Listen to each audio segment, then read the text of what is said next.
in Revelation 14.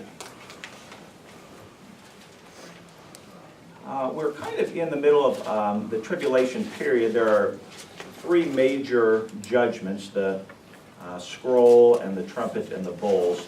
And we've already seen the scroll and the trumpets, and we're kind of in an aside where God is showing us some things that are going on the earth before we get to that last set of judgments. So we've seen 144,000, we've seen the two witnesses, we've seen the Antichrist, Satan, and the false prophet, that demonic trinity. Last week we talked about 666, and we got to figure out the number of our names. So if you weren't here last week and you'd like to know, I've still got some extras in the back, and you can figure out what number you are. Today we're going to jump on to 14 and 15, well, hopefully 14 and 15, which is going to finish off the preparatory work before we go back to the final set of judgments in 16, and then that'll bring the tribulation to a close. The tribulation will end with that. And then we'll see what happens after the tribulation. So, in chapter 14, if somebody would like to start reading in verse 1, and let's just do maybe the first 5 verses there. Then I looked, and there before me was the Lamb, standing on Mount Zion, and with him 144,000 who had his name and his father's name written on their foreheads. And I heard a sound from heaven like the roar of rushing waters and like a loud peal of thunder. The sound I heard was like that of harpists playing their harps. And they sang a new song before the throne and before the 4 living creatures and the elders. No one could learn the song except the 144,000 who had been redeemed from the earth. These are those who did not defile themselves with women, for they remain virgins. They follow the Lamb wherever he goes. They were purchased from among mankind and offered as first fruits to God and the Lamb. No lie was found in their mouths. They are blameless. Okay. Well, where would you like to go from there? Thoughts, questions, things you'd like to chat about? What gets our attention in those first 5 verses?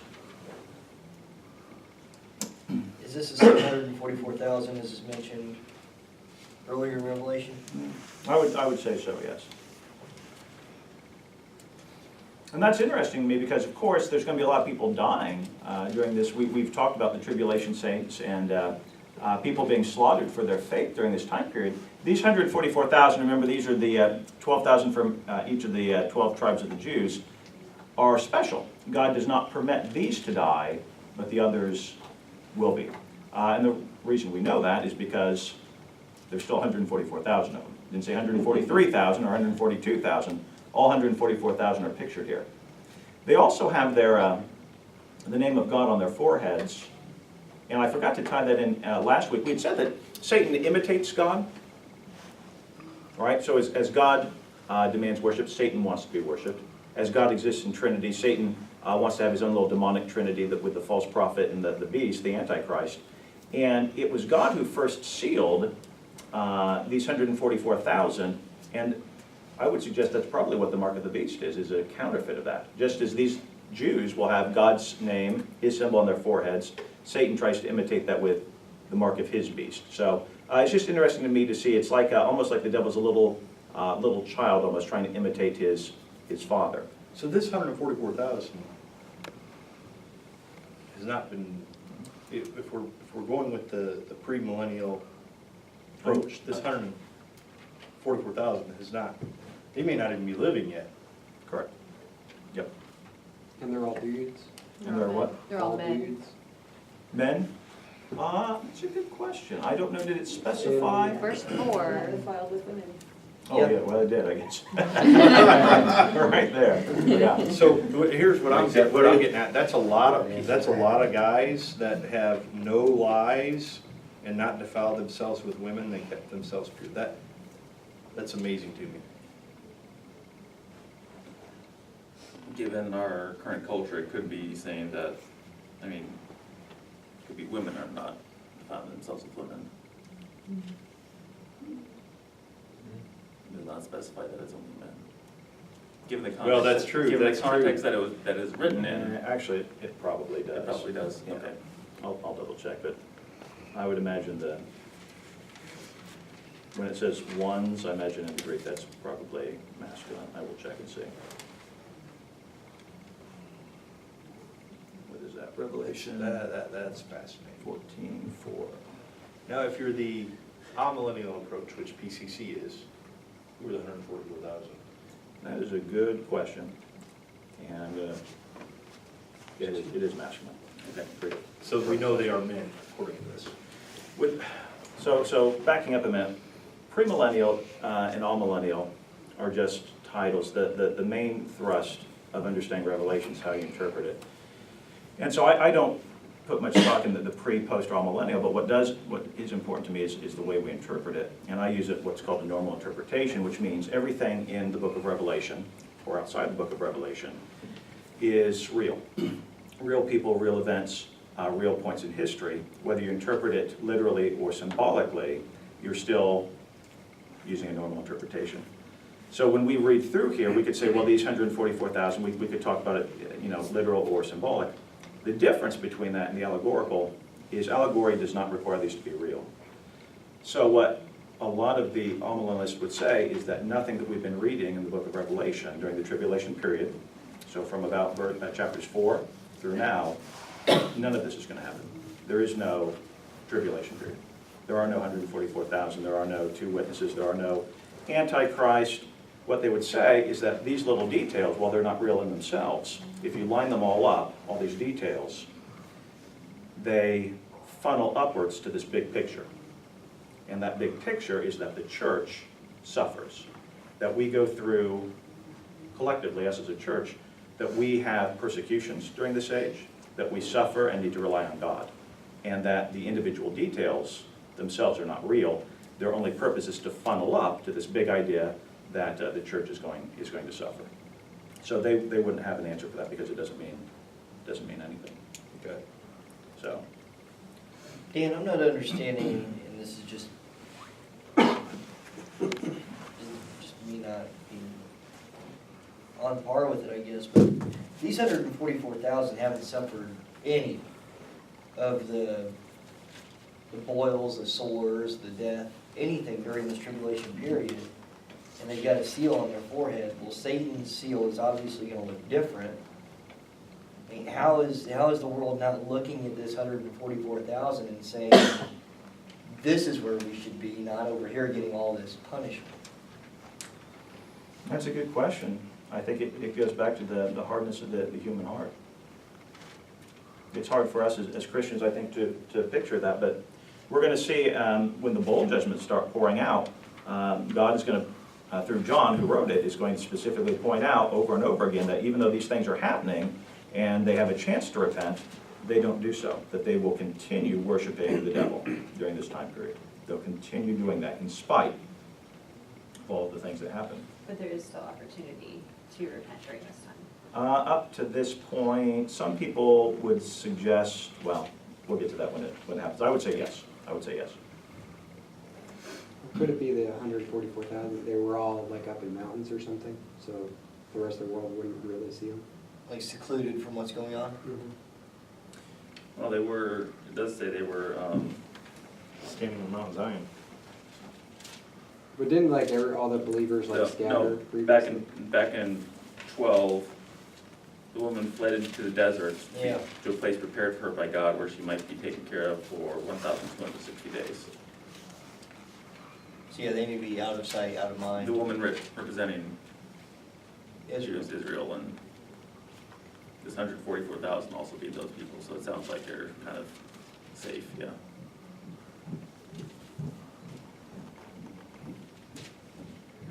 Or at least the ones that got there are separate, maybe.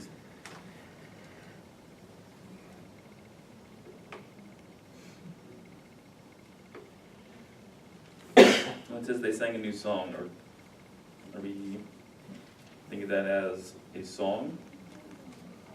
Or kind of like they changed their tune? They were Jews and now they're worshiping Christ, they changed their tune.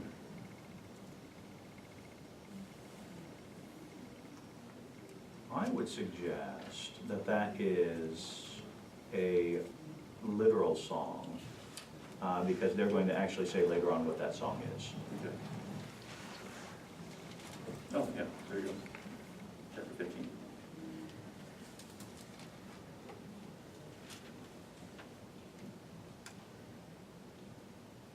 Any other thoughts there, questions?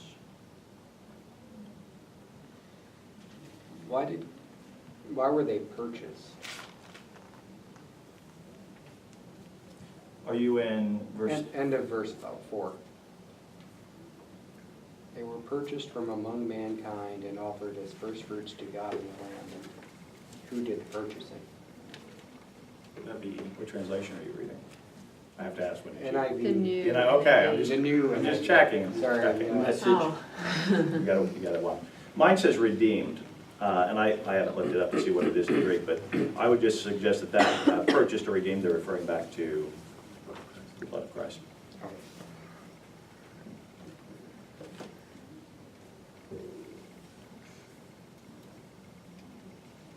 The only other little detail I point out in the close of verse 2 there, it does say that you hear the sound of harpists playing on harps. So all the little cartoons, the little cute cartoons with the people playing harps in heaven, it has at least a little bit of biblical basis there. I don't know, it says who's playing the harps, but it does say that the harpists were playing on the harps in heaven. So there you go, just a little thing to consider there. Well, no, it said, the sound I heard was like that of harpists playing their harps. Well, you're right, I stand corrected. I stand corrected. It does say Threw that. that out, there goes your childhood dreams. There you go. Stomp them. I would pay to see Dan sitting there Yeah. strumming a One harp. one of them would be suspiciously out of tune.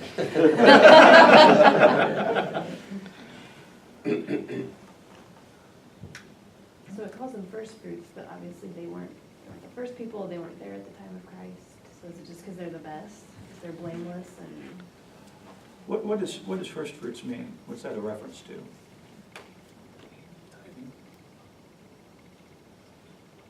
That goes back into the Old Testament. Anybody familiar with where that expression of first fruits comes from? Best crops. Supposed to give your best sheep, your best lamb for the altar instead of your. The best, the choicest of what you own went to God. The Bible in the New Testament uses first fruits. Christ is called the first fruit. The church, I believe, is referred to as the first fruits. Here I would suggest the reason why these particular 144,000 are referred to the first fruits.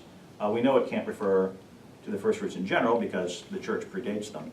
But I would suggest they are the first fruits of the tribulation period. These were the first 144,000 set aside by God to do his work here. So they are the first fruits of this time period that we're reading, is my suggestion.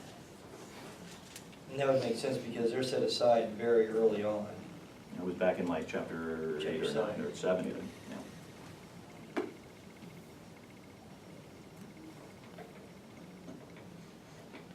Anyone else? I'm excited for the next one. Okey dokey, let's go to the next part. 6 through 13, if somebody'd like to read that section there, please. I got that. Okay.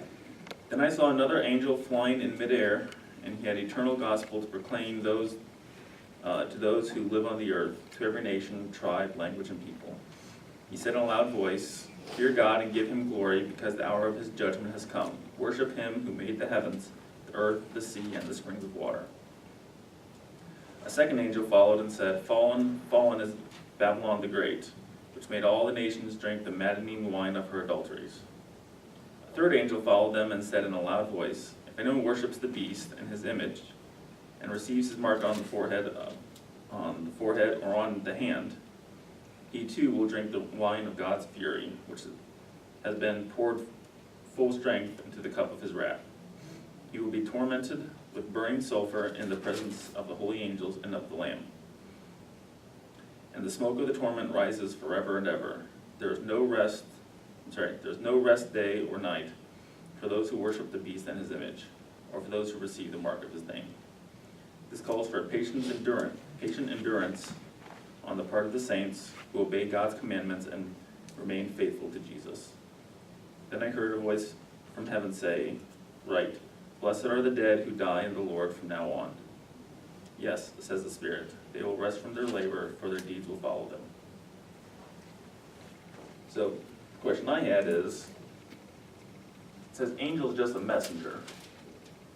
Angel in biblical times could be a messenger or could be a messenger from heaven, right?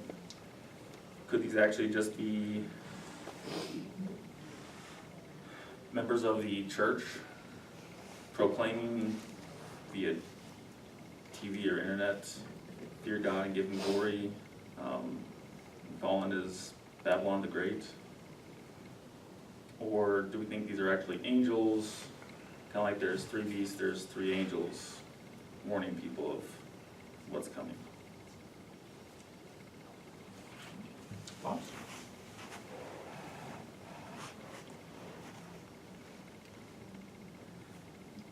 In verse 6, it says the angel's flying.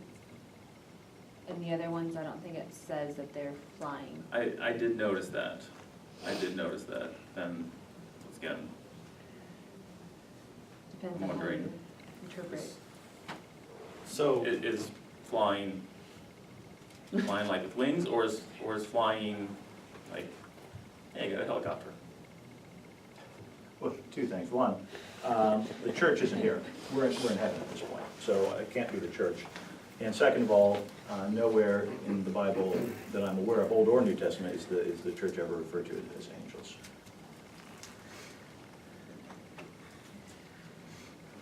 So this would be an angel. And is this something that, again, the whole world would view, or is this just something that John sees and understands as what's going to continue to happen? Like God is revealing it only to him. It says that in verse 6, it says the angel has the eternal gospel to announce where? To every nation, tribe, language, and people. who live on earth? So yeah, I'm picturing this as being on earth, and again, That's what I thought too. going back to this whole thing where, you know, at one point, heaven's been peeled back and revealed to the earth for a brief moment. All of this has been going on, and you got these 144,000 that maybe they're around, maybe they're not, for people to see. And then this happens, like, I just, It almost seems like it's on earth. If he's telling people, if anyone worships the beast in the image, he wouldn't tell people in heaven that. would he? no, and I just like, how can you still be so stubborn? You've seen the devil do a lot of stuff Yeah. up this point. It's interesting, we'll get to Of this. course, we're pretty stubborn too. When we get to the millennium, we'll see that we'll have 1,000-year reign of peace on earth where the devil is locked in the abyss and he can't fool the nations. And the world prospers under the reign of Christ for 1,000 years, peace on earth. And at the end of the 1,000 years, there's a rebellion against God, even after all that. It just goes, and I think the reason God does that is to show, you know what? You know, people say, well, the devil made me do it. You hear that phrase, the devil made me do it. And it's, no, I mean, the devil's an influence, but evil is inside all of us. That's why we need Christ, to be redeemed. We are, in our fallen state, evil, and we bend towards evil unless we have God to save us from ourselves through Christ. And he gives opportunities to show that, I think. But he's also giving opportunities, and this goes back to what Julie was saying, to save people. This is a message. It says that the angel's preaching the eternal gospel to all people everywhere. So God hasn't given up. He's still giving people the choice to come and worship him. But then it says in verse 12 on to 13, that if you do decide to follow Christ, this is going to be bad. The saints have to persevere because you're going to be slaughtered. In fact, it's going to be so bad and so painful to be a believer in this time that John's instructed in verse 13 to say, if you die, you're blessed, because it's going to actually be better to die and be with the Lord. Well, that's always true, isn't it? But it's, especially during this time, it's going to be better to die, and because you can escape the tribulation. You can escape the pain and the persecution and be with God in heaven. So people are going to have to make a choice. Other thoughts, other questions?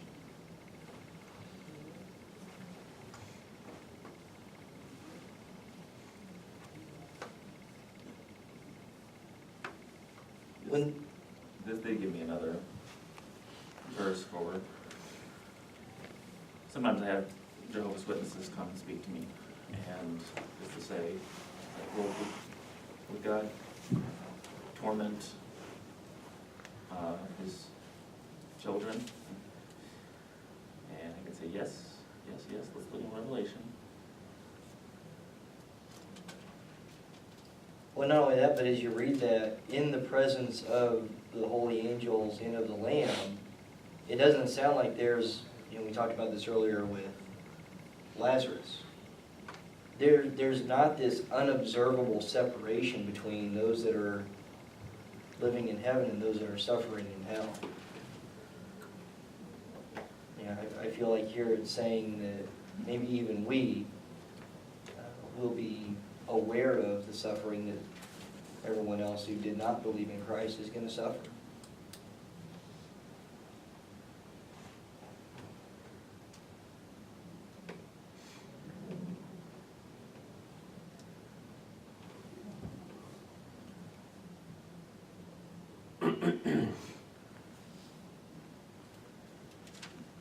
And what's Babylon the Great here? Is it literal Babylon because it doesn't exist anymore? I mean, I know it exists. Or does it even exist when John is writing this, or is Babylon? Babylon does exist. Okay. At the point where John's writing, although it's not the powerhouse it was. In fact, it was destroyed, I think, shortly after, around the year 100, and John's writing in the late 90s, so it didn't outlast him by much. I'm going to table that because we are going to have, after God is done with the judgments poured down on the world, in chapter 16, that's the bowl judgments, those are the final judgments. He's going to pour them out on Babylon the Great. And so then in 17 and 18, it's almost like God feels it necessary to explain why he's doing, because the bowl judgments are just awful. I mean, they really are, they're terrible. And it almost seems like God's justifying himself into why we needed to do this. So when we get to 17 and 18, he will make a categorical list of all the offenses that Babylon the Great has done to justify this punishment. So we are going to discuss Babylon the Great in some detail. So if you wouldn't mind, just hold on. It's a good question. It is a good question. But we're going to hit that pretty hard when we get to 17 and 18. Excuse me.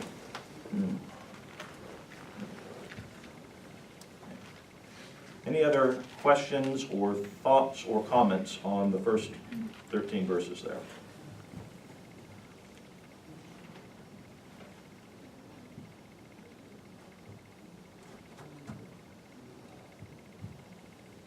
Okay.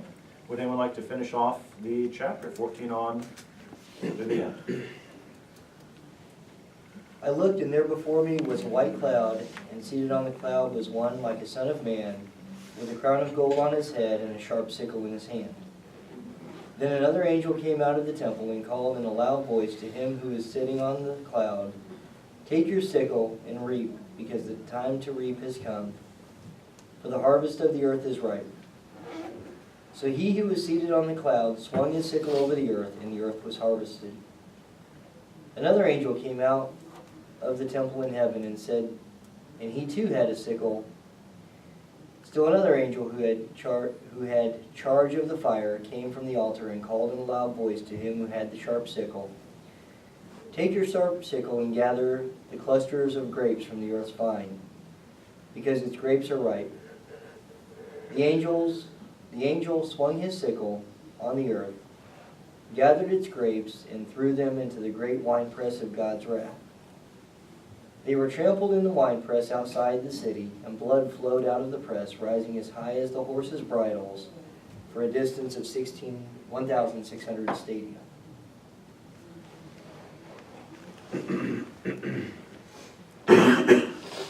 Questions, thoughts, comments? Clusters of grapes, what's the symbol of? So the first harvest is God's people, like those that have repented, and the second harvest is those that get God's wrath. Is that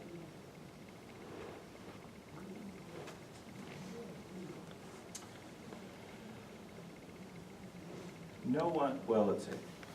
There is some disagreement on what this is representing, although probably the most common one, and what I tend to agree with, is that we have a picture here of Armageddon, which we're going to be studying shortly.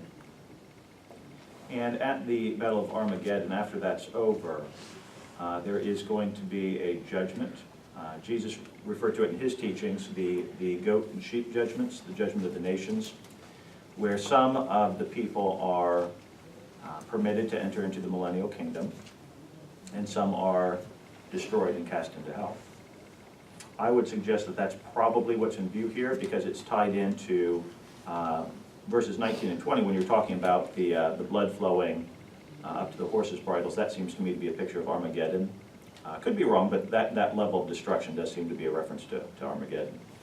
And that is when that judgment would take place, so it would fit chronologically with that. So I would suggest the first harvest is God taking the people who had chosen to follow him, and those will be the ones who can continue on in a new earth, which we call the millennial kingdom. And then the other one is judgment, because we're talking about, well, it says that they will be thrown in the great winepress of God's wrath. So the sheep and the goats judgment is what I would suggest is in view here. And then this isn't at the end of the tribulation, this is mid-tribulation. This is getting towards the end. There isn't a lot of detail in terms of time elements. Revelation doesn't do that, so there's disagreement on when exactly it is. Most commentators would say that these bowl judgments are going to happen rapid fire. We're not talking a matter of years, but probably days, maybe Okay. even only hours that they land. And we'll see why. When we read the bowl judgments, it's pretty clear that no human life could survive for more than a few hours or days under these circumstances. Is this where the idea of a mid-tribulational rapture comes from as well, though? Because I know there are some churches that support the idea of the church will be here, and then this first harvest is the harvest of the church. That could be. I'm not exactly sure where the mid-tribbers get that, but that could certainly be the case, yes. Okay.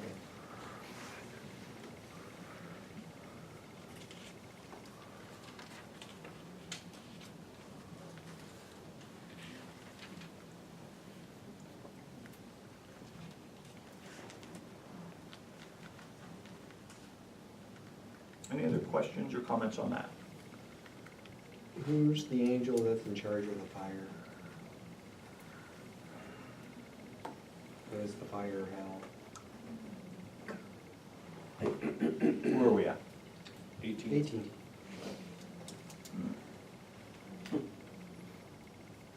It doesn't say, does it? The Bible's got angels assigned to different roles. There's an angel of the fire here. There's angels assigned to the water and the wind. There's angels assigned to people, assigned to nations. And yet the only time angels are actually named in the Bible, to the best of my knowledge, are Michael and Gabriel. And so this is an actual specific angel that's been given this responsibility, but as to who he is, as to what his name is, we aren't told. Wormwood also, right, Dan? If you take that to be an angel, yes. Okay. Unless you're Catholic, and then you do have other angels that are mentioned in your Bible. And he could be perhaps in the cross training, so it could be a particular angel at any point in time, and then he has another angel filling for him. So that's the basis. Theologically sound. I was right, we got through one today.